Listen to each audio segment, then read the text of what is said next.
എല്ലാവർക്കും സുഖമാണെന്ന് വിശ്വസിക്കുന്നു. വൈദ്യുതി ബില്ലിൽ ചുമത്തുന്ന ഇന്ധന ചാർജ് കുറച്ചു. മാർച്ച് വൈദ്യുതി ബില്ലിലാണ് കുറവ് ബാധകമാകുക. പ്രതിമാസ ബില്ലിംഗ് ഉള്ള ഉപഭോക്താക്കൾക്ക് യൂണിറ്റിന് 6 പൈസയും 2 മാസത്തിൽ ബില്ല് വരുന്ന ഉപഭോക്താക്കൾക്ക് 8 പൈസയുമായിരിക്കും പുതിയ ഇന്ധന സർചാർജ് ഈടാക്കുക. നേരത്തെ ഇത് 10 പൈസയായിരുന്നു. പുറത്തുനിന്നും വൈദ്യുതി വാങ്ങുന്നതിന് ചെലവാകുന്ന തുക തിരിച്ചു പിടിക്കാൻ KSEB സ്വന്തം നിലയിൽ ഈടാക്കിയിരുന്ന ചാർജാണ് കുറഞ്ഞത്. വൈദ്യുതി റെഗുലേറ്ററി കമ്മീഷൻ ഉത്തരവ് പ്രകാരം ഈടാക്കിയിരുന്ന 9 പൈസ കഴിഞ്ഞ മാസം ഒഴിവാക്കിയിരുന്നു. 2 പൈസ യൂണിറ്റിന് കുറച്ചാലും വരും മാസങ്ങളിൽ വലിയ കറണ്ട് ബില്ല് നമുക്ക് വരും. കടുത്ത വേനലിലേക്ക് നമ്മൾ ഇപ്പോൾ തന്നെ കടന്നു. ഇനി 3 മാസം 4 മാസം ഇത് ഇങ്ങനെ കടന്നു പോകണം. വൈദ്യുതി ഉപയോഗം അതിൻ്റെ പീക്കിലേക്ക് എത്തും. വൈദ്യുതി ചാർജ് വർദ്ധിപ്പിച്ചതിന് ശേഷമുള്ള ആദ്യ വേനലായതുകൊണ്ട് തന്നെ നമ്മുടെയെല്ലാം കണ്ണ് തള്ളിപ്പോകുന്ന ബില്ലായിരിക്കും വേനലിൽ നമുക്ക് വരിക. അതുകൊണ്ട് തന്നെ വൈദ്യുതി ഉപയോഗത്തിന്റെ കാര്യത്തിൽ നമ്മൾ ക്രമീകരണങ്ങൾ വരുത്തേണ്ടതുണ്ട്. വൈദ്യുതി ചാർജ് കൂടുന്ന സമയത്ത് നമ്മുടെ ഉപകരണങ്ങളും നമ്മൾ വീട്ടിൽ ഉപയോഗിക്കുന്നതും അറിഞ്ഞിരിക്കേണ്ട കാര്യമാണ്. ഇതേക്കുറിച്ച് KSEB നൽകുന്ന മുന്നറിയിപ്പാണ് ഇനി പറയുന്നത്. വീടുകളിൽ ഇൻഡക്ഷൻ കുക്കർ ഉപയോഗിക്കുന്ന ആളുകൾക്കുള്ള അറിയിപ്പുകളാണ് ആദ്യം പറയുന്നത്. 1500 മുതൽ 2000 വാട്ട്സ് വരെയാണ് സാധാരണ ഇൻഡക്ഷൻ സ്റ്റൗവിൻ്റെ പവർ റേറ്റിംഗ്. അതായത് 1 മണിക്കൂർ ഉപയോഗിക്കുമ്പോൾ 1.5 മുതൽ 2 യൂണിറ്റ് വരെ വൈദ്യുതി ചെലവാകും.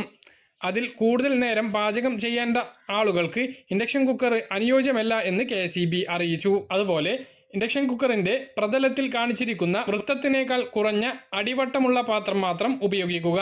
പാചകത്തിന് ആവശ്യമുള്ള അളവിൽ മാത്രം വെള്ളം ഉപയോഗിക്കുക. വെള്ളം തിളച്ചു കഴിഞ്ഞ ശേഷം ഇൻഡക്ഷൻ കുക്കറിന്റെ പവർ കുറയ്ക്കാവുന്നതാണ്. പാചകത്തിന് പാത്രം വെച്ചതിന് ശേഷം മാത്രം ഇൻഡക്ഷൻ കുക്കർ ഓൺ ചെയ്യുക. അതുപോലെ സ്വിച്ച് ഓഫ് ചെയ്തതിന് ശേഷം മാത്രം പാത്രം മാറ്റുകയും ചെയ്യുക. ഈ കാര്യങ്ങൾ ശ്രദ്ധിച്ചിട്ടില്ല എങ്കിൽ ഇൻഡക്ഷൻ കുക്കർ വലിയ രീതിയിലുള്ള വൈദ്യുതി ചിലവാണ് നമുക്ക് വരുത്തുക. ഇനി അടുത്തത് വാഷിംഗ് മെഷീൻ ഉപയോഗിക്കുന്ന ആളുകൾക്ക് KSEBയുടെ വളരെ പ്രധാനപ്പെട്ട അറിയിപ്പാണ് പറയുന്നത്. വാഷിംഗ് മെഷീനുകളിൽ ടോപ്പ് ലോഡിംഗ് മെഷീനുകളെ അപേക്ഷിച്ച് ഫ്രണ്ട് ലോഡിംഗ് മെഷീനുകൾ വെള്ളവും വൈദ്യുതിയും കുറച്ച് മാത്രമേ ഉപയോഗിക്കുന്നുള്ളൂ.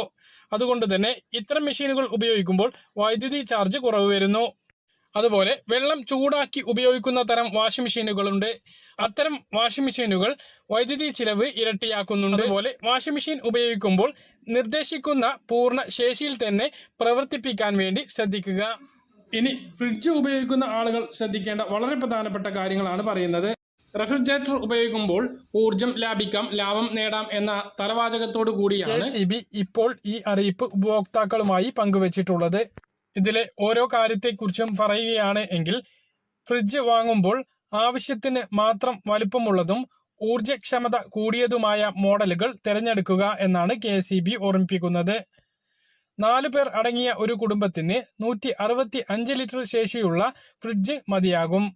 വലിപ്പം കൂടുന്തോറും വൈദ്യുതി ചെലവും കൂടും എന്ന കാര്യമാണ് ഇതോടൊപ്പം ഓർമ്മിപ്പിക്കുന്നത്. നമ്മൾ മേടിക്കുന്ന ഫ്രിഡ്ജിന്റെ വൈദ്യുതി ഉപയോഗം അറിയുന്നതിന് BEE bureau of energy efficiency star labour സഹായിക്കുന്നു. 5 സ്റ്റാറുള്ള 240 ലിറ്റർ ഫ്രിഡ്ജ് വർഷം 385 യൂണിറ്റ് വൈദ്യുതി ഉപയോഗിക്കുമ്പോൾ 2 സ്റ്റാറുള്ളവ വർഷം 706 യൂണിറ്റ് ഉപയോഗിക്കുന്നു. ഈ സ്റ്റാർ അടയാളം ഇല്ലാത്ത പഴയ ഫ്രിഡ്ജാണ് എങ്കിൽ വർഷം 900 യൂണിറ്റോ 1000 യൂണിറ്റോ ആകും ഉപയോഗത്തിന്റെ കണക്ക്. സ്റ്റാർ അടയാളം കൂടുന്തോറും വൈദ്യുതി ഉപയോഗം കുറയും എന്നർത്ഥം.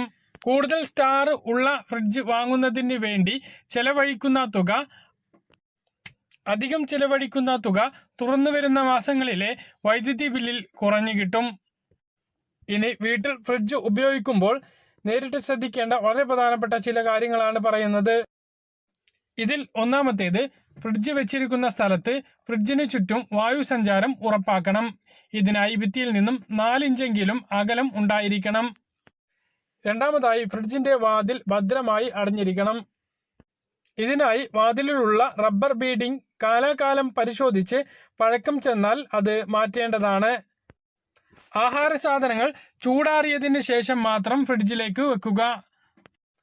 അതുപോലെ എടുത്തു കഴിഞ്ഞാൽ തണുപ്പ് മാറിയതിന് ശേഷം മാത്രം ചൂടാക്കുകയും ചെയ്യുക. ഇല്ലെങ്കിൽ ഗുരുതരമായിട്ടുള്ള ആരോഗ്യ പ്രശ്നങ്ങൾ ഉണ്ടായേക്കാം.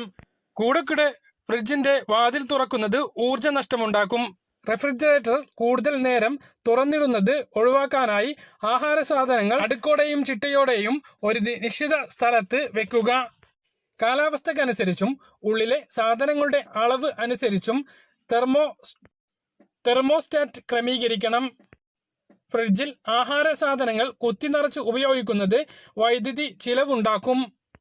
മാത്രമല്ല, ഇങ്ങനെ ചെയ്യുന്നത് റെഫ്രിജറേറ്ററിനെ ഫ്രിഡ്ജിനകത്തെ തണുത്ത വായുവിന്റെ സുഗമമായ സഞ്ചാരം തടയും.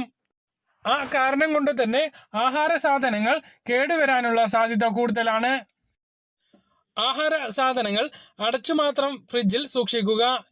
ഇത് ഈർപ്പം ഫ്രിഡ്ജിനകത്ത് വ്യാപിക്കുന്നത് തടയുകയും അത് കാരണമായുണ്ടാകുന്ന വൈദ്യുതി നഷ്ടം ഒഴിവാക്കുകയും ചെയ്യുന്നു.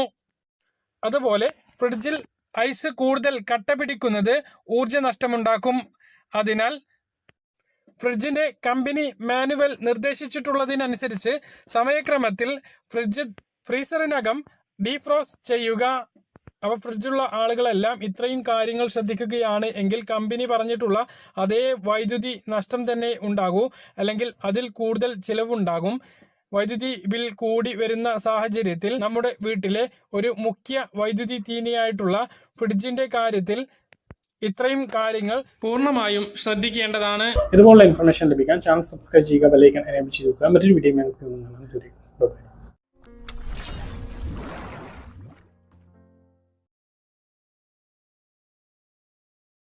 പറഞ്ഞ കാര്യങ്ങൾ കൃത്യമായിട്ട് മനസ്സിലാണെന്ന് കരുതുന്നു. ഇതുപോലെ ഇൻഫർമേഷൻ ലഭിക്കാൻ ചാനൽ സബ്സ്ക്രൈബ് ചെയ്യുക, ബെല്ലൈക്കൺ എനേബിൾ ചെയ്ത് വെക്കുക. മറ്റൊരു വീഡിയോ ബൈ.